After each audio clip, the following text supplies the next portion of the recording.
Welcome to Rick's Corner. There's been something on my mind for a long time through the years, and I've talked about it to some people, and we've had disagreements and we've had different opinions on it.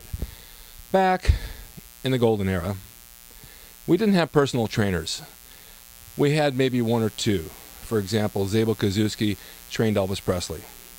There were celebrities who needed trainers because they had shows, they didn't know how to train, and they had the money, and they paid for it, and these people trained them.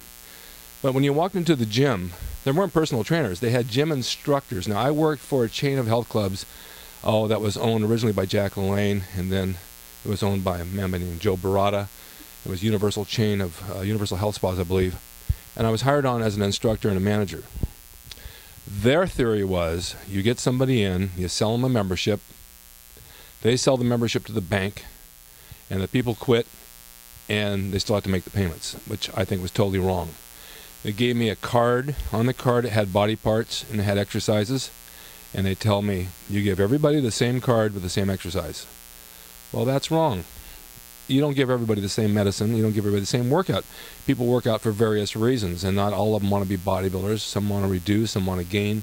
They want to change things around. So I took it upon myself in this gym to change the programs, and people were getting results. The owner of the gym got mad at me. He says, I don't want you doing that. You've got to stick to our program. I said, well, your program doesn't work. It's a piece of shit. It doesn't work. I know what I'm doing, and people are getting results. And that was my first introduction to myself becoming a personal trainer, because I knew what I wanted to do, and I knew how they wanted to go about it, and I knew it was going to work. Well, the instructors they hired them right off the street. You got a job in the gym, you're a gym instructor. They didn't know anything. They didn't know a bench press from a squat. Well, as years moved on, we still didn't see personal trainers too much back then. And there were a few people who decided to take upon themselves to start training people, celebrities like I said, and then other people had a few bucks, and they started hiring them, and then they started training them.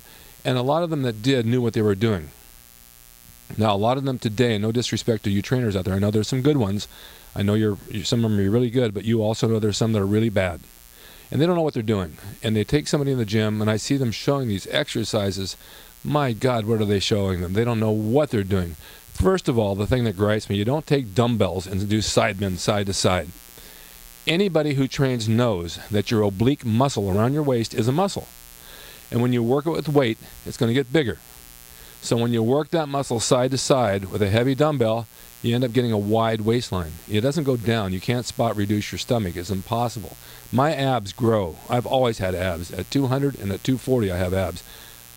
I trained them when I was young. They're there. Unfortunately, for me, I don't like the fact that they get thick, and they do get ripped, but they get thick, and they make me look big, and I don't like it. I'd rather have them smaller. So I quit working them so much because they do respond like any other muscle. But trainers will give you things to spot reduce, and it doesn't work that way. You can only reduce your overall body by diet, and that's what really works. And most of us all know that. Well, it's like anything else. Someone sees somebody making money, they're going to become a personal trainer. Now, today here in LA, there's more trainers in the gym than there are members. Everybody's a personal trainer, and everybody undercuts everybody. And when I watch them train in the gym, they're standing in there and they're looking off and they're counting reps. Good, 2, 3, 4. Okay, good, that's a set. They don't care. The client's sitting there, they're talking about their personal problems. They're not training. They're bringing everything into it. The trainer's talking about his personal problems. Well, that's not how it works. I mean, someone pays you for training, give them something to work on, and make sure they have results. I've seen the same people for 5 years, 10 years, and they never change, and they got the same trainer doing the same exercise every time they come in. Boring. You got to change things up. We all know as bodybuilders that the muscle gets locked into a rut. You got to change it up. Back in the day, we trained things, and we trained them differently. Every time we did a workout, we did chest, and I did a different workout. 2 weeks on one workout, and then another workout, because your body gets acclimated to what you do. And trainers today don't seem to do this with people. They give them the ball, they have them do this, they take them outside on the gym parking lot, they're running with weights. Come on, use what we have in the gym and train properly. So it's not meant to be disrespect to you trainers who are doing right, because I know there's a lot of you, and I know you worked hard at it, you know what you're doing, but it's not something that you learn overnight either. I mean, I've trained for 45, 50 years now. I've learned a lot in my lifetime. I've forgotten more exercises than people know, and I know what works for me. I don't train people anymore. And that's another subject I'm going to get into in a second. So if you're going to be a trainer, you better be a good one, and you better make sure that the people are getting their money's worth. Don't go talking about your personal problems. Don't leave the weights all over the floor like a lot of you trainers leave weights laying around the gym. It's your duty to pick those weights up and put them back. The other thing I see is some of these trainers, I have one in particular I see in the gym, he lifts the weights to the client sets them down, he puts them back in the rack, he puts them in his hands. You know what, if you're going to train somebody, make them pick up their own damn weights. That's part of working out. But he's not your slave, and don't be a slave to these people. Make them work for it. Don't cater to them and kiss their ass. That's not what training's about. The other thing that really irks me is, for years I trained people in the gym. I had a lot of celebrities. Then they imposed a fee. Trainers must pay gym fees if you're going to train people in the gym. What happened to the days of bringing a workout partner in and training with them? You're going to charge me for that too? Look, I pay membership, you pay membership, they pay membership, trainers pay membership. Why do we have to pay outside of that? Why would you have to pay a gym owner to bring a client in to train in the gym? It's like a car salesman. They should reward the trainer and say, you know what, you brought me new people this month, I'm going to give you a free month on your membership. You don't charge them for it. That's the most ridiculous thing I've ever heard of, and a lot of the gyms are doing it. I know trainers that pay $300 a month just to train a client. They have one client. They're in the hole. They can't even afford to pay the gym. So in my estimation, when a gym charges a trainer for money, they should reward them.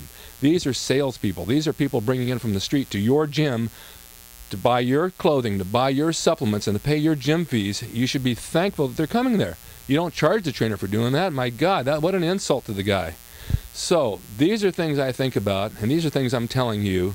These are things I'm getting off my chest because it really, really adds up after years of seeing this, and I think it's abusive, and I think it's wrong, and it's not going to change because of me, but I don't like it, and I think it's something that should be spoken to.